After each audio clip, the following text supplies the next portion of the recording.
It was about a year ago that I ordered the RPG MÖRK BORG. It came in the mail and my immediate reaction? This book is a bit on the small side for $26. It is pretty though. That embossed cover, yeah, that's kind of nice. Ooh, a book ribbon. That's really nice. Okay, so the quality is there. Nice use of the inside covers. All right, let's dig in here. What am I reading? Is this even an RPG? Where are the rules? Oh, okay, so this is just opening with some lore, and it's a bit confusing. Here are some rules, I think. Oh, this is for character creation. I can tell because they put a heading near the bottom of the second page of the section. Wow, this is interesting. Can't say I love the art, but I get why some people might. So that was my experience with MÖRK BORG up to page 21, and yeah, that sort of thing kind of continues for another 50 pages of disgusting and frightening pictures and confusing layout. But this game won a lot of awards, including the Gold Ennies for Product of the Year, Best Layout and Design, Best Writing, and a Silver Ennie in the Best Game category. So there's clearly something here I'm not seeing. Where I think MÖRK BORG really shines is in how evocative it is. It aims for a certain tone and feel, and it absolutely nails it. It's a dark, corrupted world on the verge of apocalypse. It feels oppressive. And everything in the book, including the terrifying and just downright gross images, the odd layout, it all contributes to that tone. It has a certain synergy of all its elements that I think is rare in RPG books. That said, it's still not for me. Now, I did get the chance to play MÖRK BORG a while back, and I did enjoy it. However, I would say that I enjoyed it because I was with some cool people who I enjoy playing with. They were creative and fun, and the GM was a true artist and really nailed the tone of the game, which I'll also add is a bit tongue-in-cheek at times. Some of the stuff is a bit over the top, and I think people who play this would do well to recognize that the game doesn't take itself too seriously, and we shouldn't either. So anyway, I had fun. I don't know if I'll ever play the game again, but I'm not totally opposed to the idea. But I'm getting a bit ahead of myself here. Let's talk about some of the basics of the game. MÖRK BORG is Swedish for Dark Fort, and in Swedish I think it would probably be said more like MÖRK BORG. The game is published by Free League, but was created by Occult Ordermaster Games and Stockholm Cartel. Since MÖRK BORG, the team has also gone on to create Cyborg and Alone in Space. So if you like what you see here, go and check out those games as well. I'll put some links down in the video description, and those are affiliate links, so buying through those does help support the channel at no extra cost to you. So MÖRK BORG overall is a really simple game system. It fits pretty neatly into the OSR or old school Renaissance style games, and people who have already played some of those will have a really good touch point that will make this easier to pick up. Just looking at the character sheet can show you that, yeah, it's a pretty simple system. The 4 abilities are Agility, Presence, Strength, and Toughness.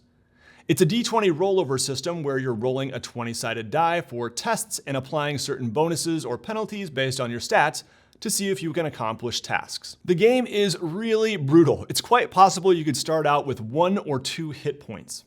Initiative is a simple D6 roll where either the PCs or the enemies go first. I really like that there's a morale system for the monsters to see if or when they surrender or flee. Leveling up is also quite simple, and sticking with the brutality and difficulty, there's even a chance that one of your ability scores could go down after leveling up.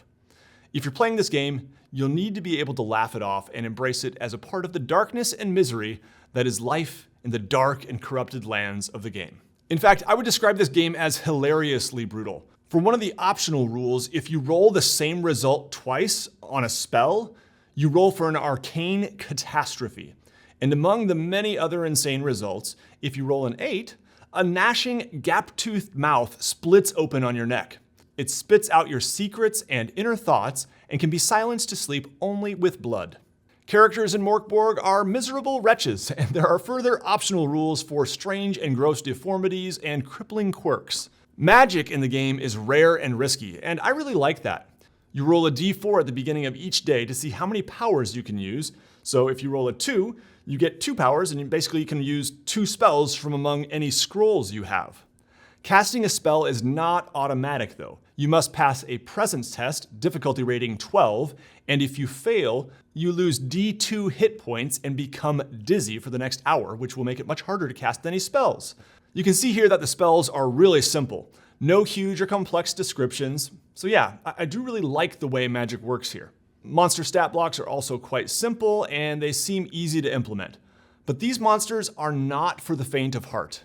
I don't even enjoy talking about them, so I'm just gonna flash a couple on screen here, and you're welcome to pause the video to read them if you wanna be taken to a very dark place. I read enough to know that I don't really wanna read them all. So yeah, the tone of the game is something some people are really gonna enjoy. If you like doom metal, terrifying and gory horror movies, etc., you might really like MÖRK BORG. For me, the tone is just too dark. There's a lot of real-world occult and satanic imagery, and it's just not a fantasy world I'm interested in spending all that much time in. But let's talk layout and design.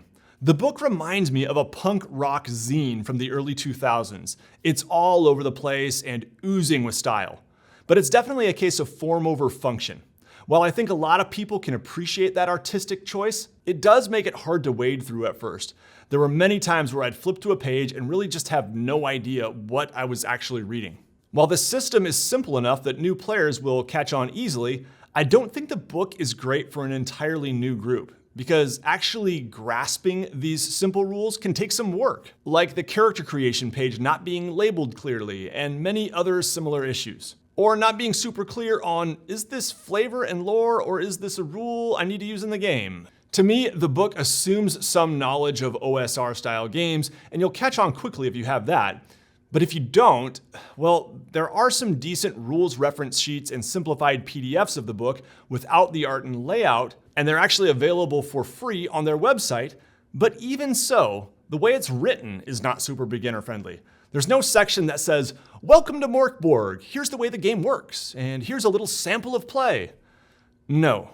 And to be clear, a section like that would be almost laughably out of touch with the tone of this game. So anyway, personally, I don't love the layout and design. It's bold, and I can definitely see some people really appreciating it, but it's like an art book, an edgy, heavy metal zine. The fact that it's an RPG book is almost secondary.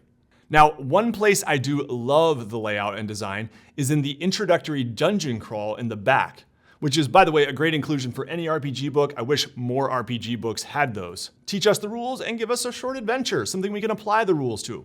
Now, the most brilliant part about the layout here is that you have a map on every page with the rooms described on that page shaded in. No flipping back to the map page to see where this room is located. It's all right there.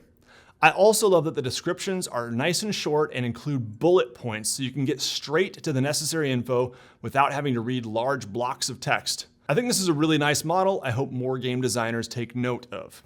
Lastly, let's talk about the online tools. The book itself is an analog experience. I can definitely see some people wanting a hard copy just to have a sort of dark and twisted art book. Wouldn't make the best coffee table book, at least not in my house. But anyway, the MÖRK BORG website actually has a lot of really great stuff. There's a character generator, dungeon generator, monster generator, a bunch of free adventures, and a huge repository of other useful resources, and they just keep adding more. Every time I check, they seem to have a few more. So to wrap things up here, I'll say MÖRK BORG has a lot going for it, and I can see why so many people love it. I just don't. The book was hard for me to wade through, and the tone just really wasn't for me. Parts of it certainly feel like their tagline, "A spiked flail to the face," but mostly, I just come away feeling a little bit depressed. Like I want to take a shower and then maybe go for a walk in the sunshine. How about you? I'd love to hear your thoughts on MÖRK BORG as well. Just leave them down in the comments. And before we go, I do want to thank the WASD20 patrons for their amazing support. Patrons are people who support the channel on a monthly basis. I couldn't do what I do without them, so thank you to these amazing people. And a very special shout out to new patrons Marco Potestio and Ryan McKellar. All right, that's going to do it for this one, everybody. Thank you so much for joining me. Take care. You'll see me again very soon.